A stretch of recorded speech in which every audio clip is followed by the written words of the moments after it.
নমস্কাৰ মৰমৰ ছাত্ৰ ছাত্ৰীসকল, আজি তোমালোকৰ মাজলৈ এটা বিশেষ ভিডিঅ' লৈ আহিছোঁ। আশা কৰোঁ এই ভিডিঅ'টো তোমালোকৰ বহুতখিনি উপকৃত কৰিব, কাৰণ এনেকুৱা ধৰণৰ ভিডিঅ' হয়তো তোমালোকে আগত কেতিয়াও পোৱা নাই। কাৰণ এই ভিডিঅ'টোৰ জৰিয়তে তোমালোকে ইংৰাজী শব্দ শুদ্ধ উচ্চাৰণ কেনেদৰে কৰিব লাগে সেই বিষয়ে শিকিবা। গতিকে মোৰ তোমালোকৰ ওচৰত এটা সৰু প্ৰাৰ্থনা, তোমালোকে মোৰ চেনেলটো প্লিজ ছাবস্ক্ৰাইব কৰি লোৱা আৰু ভিডিঅ'টো যিমান পাৰা তোমালোকে বন্ধুবৰ্গৰ মাজত শ্বেয়াৰ কৰা, যাতে তেওঁলোকে শিকিব পাৰে।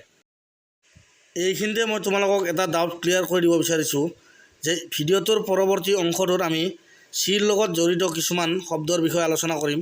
মানে ইংৰাজী চি আখৰটোৰ লগত ভাৱেল যোগ হৈ যিবিলাক শব্দ সৃষ্টি হয় সেই শব্দবিলাকৰ বিষয়ে আলোচনা কৰিম। গতিকে চি আখৰটো যদি প্ৰথমতে থাকে তেতিয়াহ'লে এই নিয়মবিলাক লাগু হ'ব বা নিয়মবিলাক খাটিব, অন্যথা কিন্তু নাখাটিব। কাৰণ শেষত থাকিলে চিটো মাজত থাকিলে তেতিয়া বেলেগ নিয়ম হ'ব, প্ৰথমত থাকিলে এই নিয়মবিলাক হ'ব। এক নম্বৰত মই লৈছোঁ, ইংৰাজী শব্দ এটাৰ শেষত যদি TURE ছাফিক্স থাকে তেন্তে তাৰ উচ্চাৰণ সদায় কি হ'ব? ছাৰ হ'ব। মই ইয়াত কেইটামান এক্সাম্পল দিছোঁ তোমালোকক। Capture, culture, picture, literature, nature, future. গতিকে এইবিলাকক আমি কেতিয়াও টুৰে বুলি নকওঁ, ছাৰ বুলি ক'ম।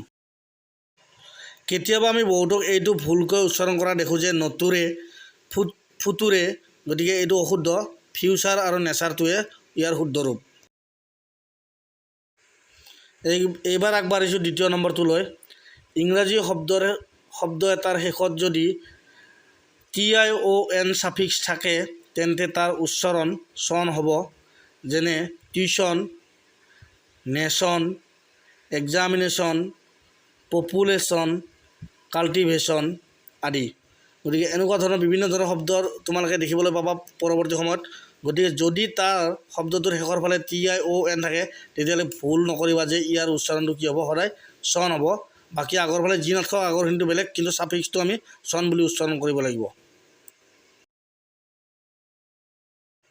এইবাৰ আহিছোঁ, ইংৰাজী চি আখৰটো যদি ভাৱেল AIEOU লগত সংলগ্ন হৈ থাকে বা যুক্ত হৈ থাকে তেতিয়া সময়ে সময়ে তাৰ উচ্চাৰণ সলনি হয়।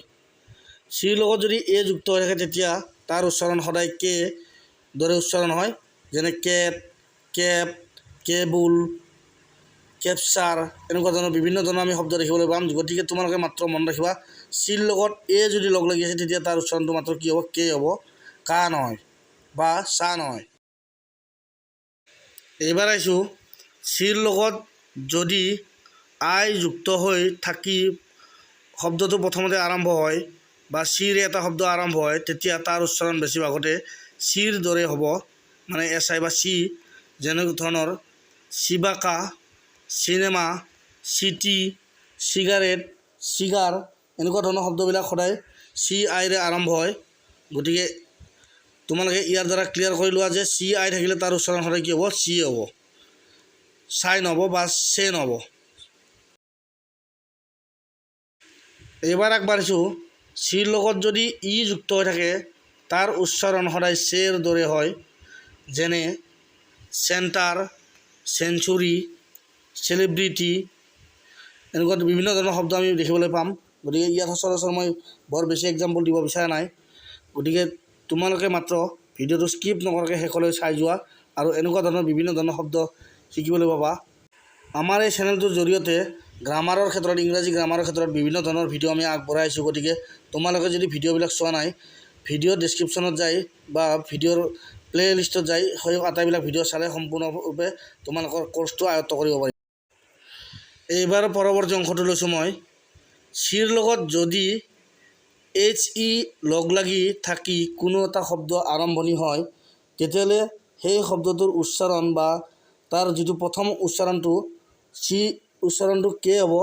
অৰ্থাৎ কেমিষ্ট্ৰি, কেমিকেল, কেমিষ্ট আদি বিভিন্ন শব্দ আৰু এনেকুৱা বহুতো ধৰণৰ শব্দ আছে। তোমালোকে নিশ্চয় কেতিয়াবা ফেচ কৰিব পাবা। গতিকে এনেকুৱা শব্দ সদায় কে বুলি উচ্চাৰণ কৰিবা। এতিয়া আহিছোঁ পৰৱৰ্তী অংশলৈ। চিৰ লগত যদি HA থাকে, এইবাৰ আগৰবাৰত ই আছিলে, এইবাৰ HA আছে, এ যুক্ত হৈ থাকিলে তাৰ উচ্চাৰণ চে হয়। অৰ্থাৎ আগৰবাৰত কি হৈছিল? কে হৈছিল, এইবাৰ কিন্তু চে হ'ব। যেনে চেনেল, চেণ্ডেল, চেম্পিয়ন আদি এনেকুৱা বিভিন্ন ধৰণৰ শব্দ পাম।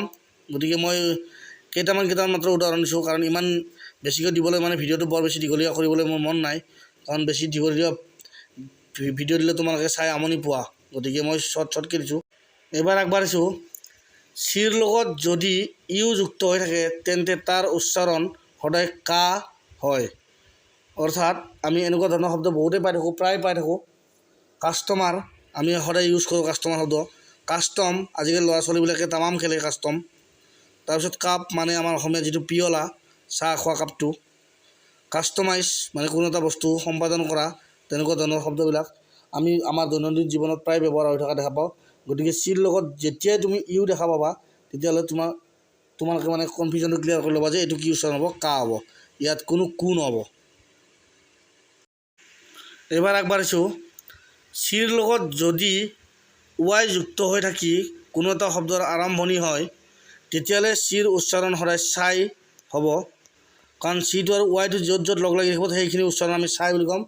বাকীখিনি উচ্চাৰণ বেলেগ বেলেগ হ'ব। যেনেকুৱা ধৰণৰ চাইবাৰ মানে ইণ্টাৰনেট প্ৰট'কলৰ লগত জড়িত এটা বস্তু। চাইকেলটো আমি অসমীয়াত চাইকেল বুলি কওঁ। চাইক্লন মানে ধৰা মানে কি ধুমুহাৰ দৰে বতাহ, বতাহক আমি কি বুলি কওঁ, চাইক্লন বুলি কওঁ।